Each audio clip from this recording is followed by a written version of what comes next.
നിരോധിത ലഹരി മരുന്ന് കടത്തൽ തടയൽ പ്രകാരം കണ്ണൂർ റൂറൽ ആദ്യ അറസ്റ്റ്. തില്ലങ്കേരി സ്വദേശി ജിനീഷാണ് അറസ്റ്റിലായത്. പ്രതിയെ പൂജപ്പുര സെൻട്രൽ ജയിലിൽ കരുതൽ തടങ്കലിൽ പാർപ്പിക്കും. അരുൺ പൂപ്പറമ്പാചേരുന്നു കണ്ണൂരിൽ. അരുൺ, വിവരങ്ങൾ. ജിനീഷ് നിരവധി ലഹരി കടത്ത് കേസുകളിൽ പ്രതിയാണ്. അതോടൊപ്പം തന്നെ പല കേസുകളിലും ജയിലിൽ കിടന്ന് പിന്നീട് പുറത്തിറങ്ങിയതിനു ശേഷം വീണ്ടും ഈ ലഹരി കടത്തിൽ ഏർപ്പെടുന്നതാണ് ഇയാളുടെ രീതി.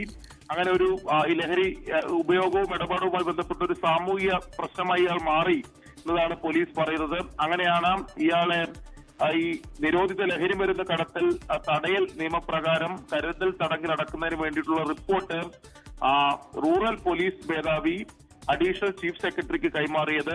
ആ റിപ്പോർട്ട് പരിശോധിച്ച ശേഷം ഇപ്പോൾ അയാളെ കരുതൽ തടങ്കിൽ പാർപ്പിക്കുന്നതിന് വേണ്ടി അഡീഷണൽ ചീഫ് സെക്രട്ടറി ഉത്തരവ് ഇറക്കിയിരിക്കുകയാണ്. അത് പ്രകാരമാണ് മുഴക്കുന്ന് പോലീസ് ഈ ജിനീഷിനെ അറസ്റ്റ് ചെയ്തത്. ഇനി ഉടൻ തന്നെ പൂജപ്പുര സെൻട്രൽ ജയിലിലേക്ക് ഇയാളെ മാറ്റുകയും ചെയ്യും.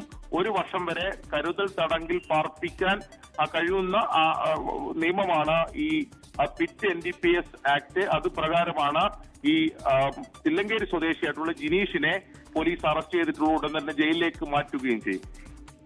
ലഹരി കടത്തൽ നിയമപ്രകാരം ആദ്യത്തെ സംഭവമാണ് ഒരാളെ കരുതൽ തടങ്കലിൽ, ലഹരി കടത്തുമെന്ന അനുമാനത്തിൽ കരുതൽ തടങ്കലിൽ വെച്ചിരിക്കുന്നു. 1 വർഷം വരെ കരുതൽ തടങ്കലിൽ പാർപ്പിക്കാനും. അങ്ങനെ സംസ്ഥാനത്ത് ആദ്യമായി ഇത്തരത്തിൽ ലഹരി കടത്ത് തടയാൻ വേണ്ടി കരുതൽ തടങ്കലിൽ ആക്കിയ പ്രതി കൂടിയാണ് ഇപ്പോൾ നമ്മൾ കണ്ടത്. അരുൺ പൂപ്പറമ്പാണ് വാർത്ത വിശദാംശങ്ങൾ നൽകിയത്.